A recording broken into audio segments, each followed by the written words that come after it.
السلام علیکم فرینڈس، تو آج کی اس ویڈیو میں ہم کچھ مسئلے مسائل آپ کو بتائیں گے، کچھ کوشچن آنسر اسلامک ایسے جو ہمیں جاننا بہت ضروری ہے۔ کیا انجیکشن لگوانے سے وضو ٹوٹ جائے گا؟ تو یہ سوال کیا ہے، یہ ٹاپک ہو گیا۔ اگر کسی نے حالت وضو میں نس کا انجیکشن لگوایا یا ٹیسٹ کے لیے خون نکلوایا تو کیا اس سے وضو ٹوٹ جائے گا؟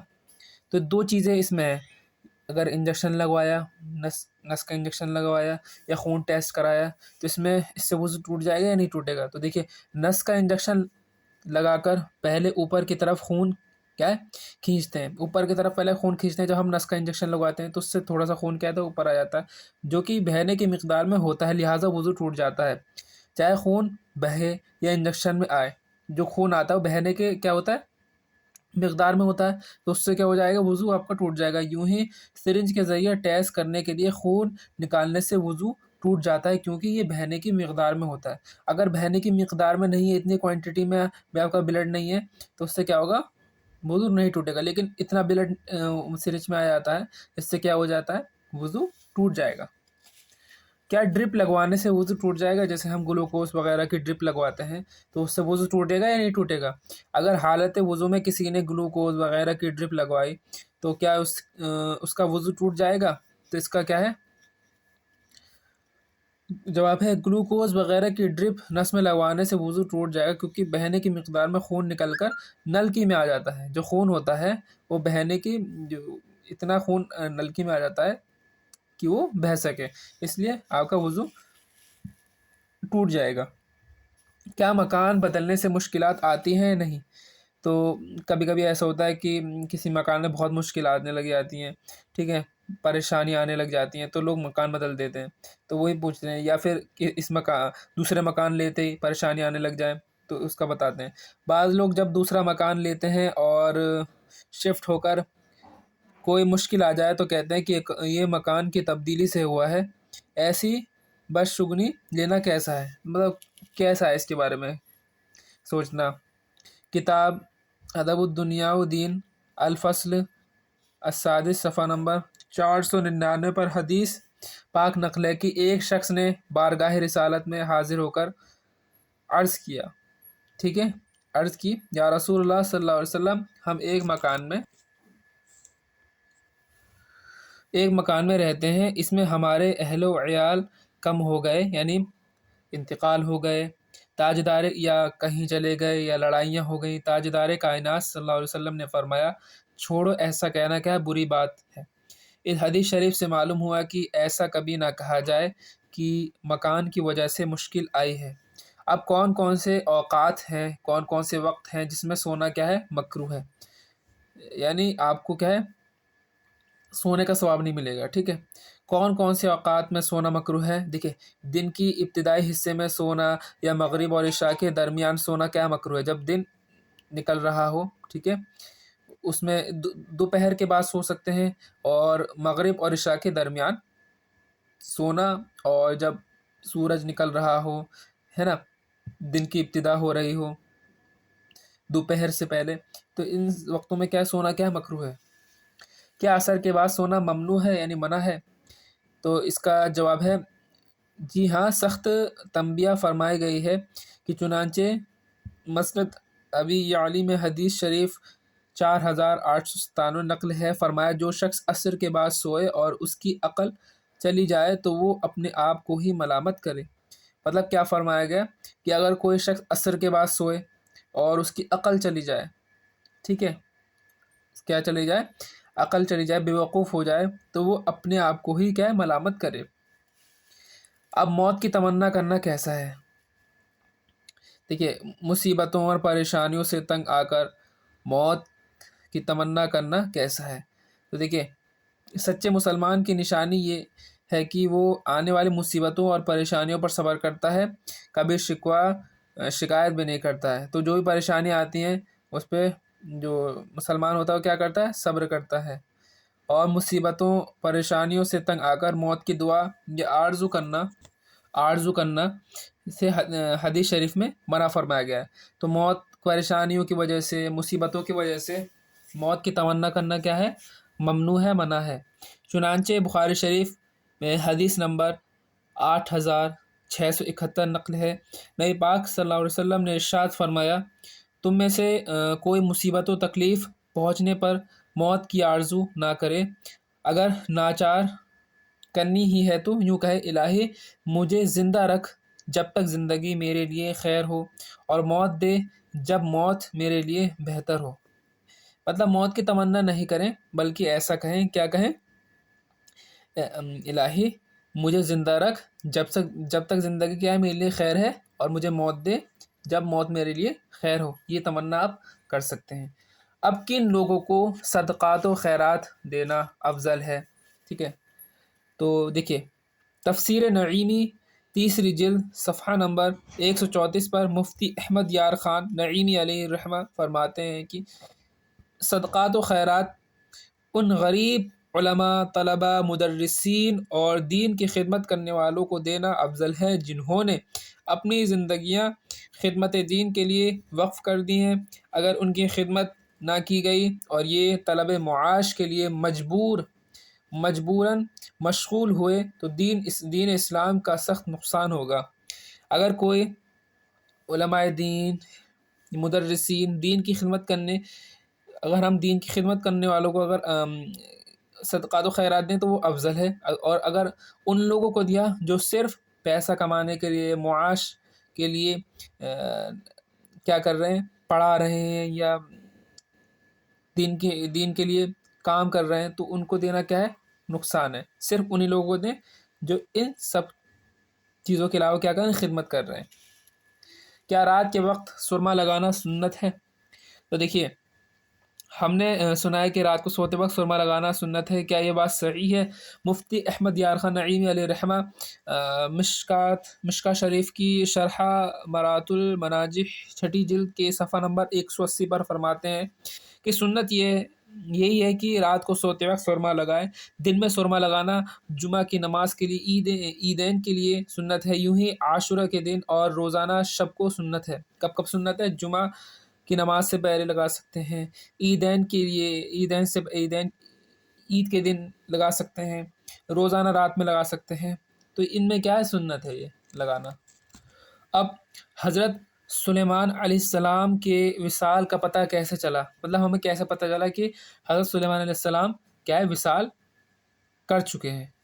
حضرت سلیمان علیہ السلام کی وفات کا کس طرح پتہ چلا؟ تو دیکھیے جواب آپ سن لیجئے اس کو، یا پڑھ سکتے ہیں، آپ کی اسکرین پر ہے یہ۔ تفسیر خازن تفسیر جلد صفحہ نمبر 519 پر امام خازن علیہ الرحمہ فرماتے ہیں کہ حضرت سلیمان علیہ السلام حسب عادت، جیسے روزانہ نماز کے لیے اپنے عصا پر کھڑے ہوئے۔ ٹھیک ہے، کس پر کھڑے ہوئے؟ اپنے عصا پر کھڑے ہوئے، اور اسی حالت میں آپ کی وفات ہو گئی۔ نماز کے لیے جیسے ان کے پاس عصا تھا سلیمان علیہ السلام کے پاس، تو اس عصا پر کھڑے ہوئے اور نماز کے لیے، اور اسی حالت میں کیا ہو گئی، آپ کی وفات ہو گئی، آپ دنیا سے تشریف لے گئے، پردہ فرما گئے۔ آپ کی وفات کے پورے 1 سال بعد تک کیا ہے جنات آپ کی وفات پر کیا ہے، مطلع نہ ہوئے اور اپنی خدمتوں میں مشغول رہے، یہاں تک کہ محکم الہی دیمک نے آپ کا عصا کھا لیا اور آپ کا جسم مبارک زمین پر تشریف لے آیا۔ ٹھیک ہے، مطلب کیسے؟ جو جنات تھے، ٹھیک ہے، جنات تھے یا آپ کی خدمت میں ہر وقت کیا ہے، موجود رہتے تھے، ان کو بھی نہیں پتہ تھا، لیکن آپ کیسے وفات ہوئی آپ کی؟ آپ نماز کے لیے کھڑے ہوئے اور عصا پر کھڑے ہوئے، ٹھیک ہے، عصا کے ذریعے، تو آپ کی کیا ہو گئی، وفات ہو گئی نماز کے دوران۔ ٹھیک، اور جو جنات تھے انہیں بھی نہیں پتہ تھا، انہیں 1 سال تک نہیں پتہ تھا، اور جو ان کے کام تھے وہ ان کو انجام دیتے رہے، جو بھی آپ نے ان کو کام بتائے تھے جناتوں کو سلیمان علیہ السلام نے۔ جب دیمک نے آپ کا جو عصا تھا، لاٹھی تھی، اس کو کھا لیا، تو جو آپ اس سے ٹیک لگا کھڑے ہوئے تھے، تو آپ زمین پر کیا ہے، تشریف لے گئے، گننا نہیں کہیں گے، تشریف لے گئے۔ محترم حضرات، ہماری موت اور انبیاء کرام کی وفات میں کیا بڑا فرق ہے، جیسا آپ دیکھ سکتے ہیں۔ ہم میں سے اگر کسی عام انسان کی اس طرح موت واقع ہو تو ہم فوراً زمین پر گر جائیں، ہے نا، کیا ہو جائے، فوراً زمین پر گر جائیں۔ سجدے میں موت ہو تو تھوڑی دیر بعد دائیں یا بائیں کیا ہے لڑک جائیں، مگر اللہ کے نبی کی شان دیکھیے، 1 سال تک بعد از وصال بھی ایسے کھڑے ہوئے جیسے زندہ آدمی کھڑا رہتا ہے۔ تو دیکھا آپ نے کہ جیسے آپ کی وفات ہو گئی، آپ پردہ فرما گئے دنیا سے، اب اگر کوئی انسان ہوتا، مسلمان ہوتا، کوئی شخص ہوتا، کیسا ہوتا، فوراً لڑک جاتا، ٹھیک ہے، یا گر جاتا، اگر لیٹ ہوا ہے تو پلٹ جاتا، لیکن آپ کی وفات کے بعد آپ کھڑے رہے 1 سال تک، ٹھیک ہے۔ اچھا، ہم مر جائیں اور کوئی 2 یا 3 دن تک دفن نہ کرے تو لاش گلنے سڑنے لگتی ہے اور تعفن اور بدبو ہر طرف پھیل جاتی ہے، جو بھی جسم کی بدبو ہوتی ہے، مگر اللہ کے نبی کی شان دیکھیے کہ 1 سال تک آپ کے جسم اطہر میں وہی زندہ آدمی جیسی حیات دیکھنے والے یہی سمجھتے رہتے تھے کہ آپ زندہ ہیں اور عبادت میں مصروف ہیں۔ آپ کی وفات ہو گئی، لیکن جو جنات تھے اور لوگ تھے وہ یہی سمجھتے تھے کہ آپ جو ہیں کیا ہیں، وفات میں ہیں، ٹھیک ہے، آپ کیا ہیں، زندہ ہیں، ٹھیک ہے، حیات میں ہے۔ اب ایک بات یہ بھی ہے کہ ہم زندہ ہونے کے باوجود چند دن جو ہے نہ نہائے تو جسم میں کیا شدید بدبو آنے لگ جاتی ہے۔ اگر ہم چند دن نہ نہائے تو کیا ہونے لگ جاتی ہے، بدبو آنے لگ جاتی ہے، ٹھیک ہے، شروع ہو جاتی ہے، مگر اللہ کے نبی 1 سال تک کھڑے رہے، کوئی بدبو کا نام و نشان تک نہ تھا۔ معلوم ہوا کہ جب ان کا وصال ہماری طرح نہیں ہو سکتا تو ہمارے جیسے کیسے ہو سکتے ہیں۔ آج کل کے لوگ کہتے ہیں کہ نبی ہماری طرح تھے، معاذ اللہ۔ اذان سے پہلے درود پڑھنا کیسا ہے، ٹھیک ہے، اذان سے پہلے درود پڑھنا کیسا ہے، جیسے پڑھتے ہیں الصلاۃ والسلام علیک یا رسول اللہ، اس کے بعد اذان دیتے ہیں یا ڈائریکٹ اذان دینی چاہیے۔ کہا جاتا ہے کہ اذان سے پہلے درود پڑھنا اذان میں اضافہ ہے، ٹھیک ہے۔ آئیے سب سے پہلے تحقیق کریں، کیا واقعی اذان سے پہلے کچھ پڑھنا اذان میں کوئی اضافہ ہے؟ ہم آپ کو درود رسالت میں لے جاتے ہیں، جس وقت حضرت بلال رضی اللہ عنہ اذان کہا کرتے تھے، ٹھیک ہے۔ صحابہ کی حدیث پاک ہے، امام ابو داؤد شریف میں حدیث نقل کرتے ہیں، کتاب الصلاح حدیث نمبر 516 ہے، ٹھیک ہے۔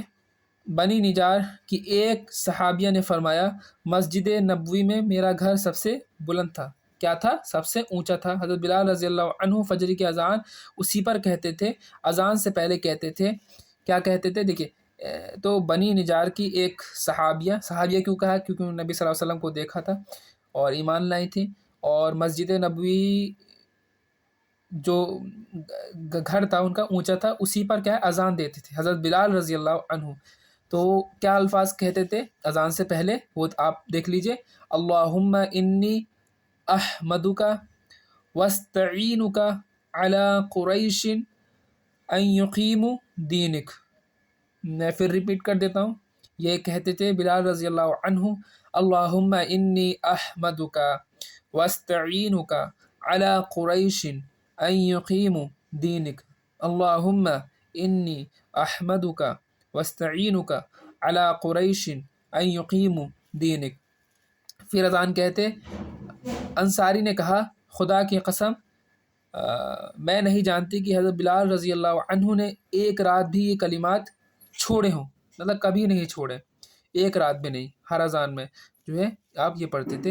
اگر اذان سے پہلے کچھ پڑھنا یا درود السلام پڑھنے سے اذان میں اضافہ ہو جاتا اور اذان کیا ہے دعوت ناقص واقع ہوتی تو حضرت بلال رضی اللہ عنہ کے متعلق کیا کہا جائے گا؟ تو وہ یہ الفاظ کہ ہم درود پڑھتے ہیں، ٹھیک ہے، نبی پاک صلی اللہ علیہ وسلم پر، تو اس میں کوئی اضافہ نہیں ہے۔ اگر اذان سے پہلے کچھ پڑھنا اذان میں اضافہ یا بدعت یا ناجائز ہوتا تو رسول اللہ صلی اللہ علیہ وسلم حضرت بلال رضی اللہ عنہ کو روک لیتے۔ اگر اذان سے پہلے کیا ہے کچھ پڑھنا اذان میں اضافہ ہوتا تو آپ انہیں روک لیتے، بلال رضی اللہ عنہ کو۔ آپ صلی اللہ علیہ وسلم اذان سے پہلے درود و سلام پڑھنے والوں کے متعلق یہ کہا جاتا ہے کہ ان کی اذان کیا ہے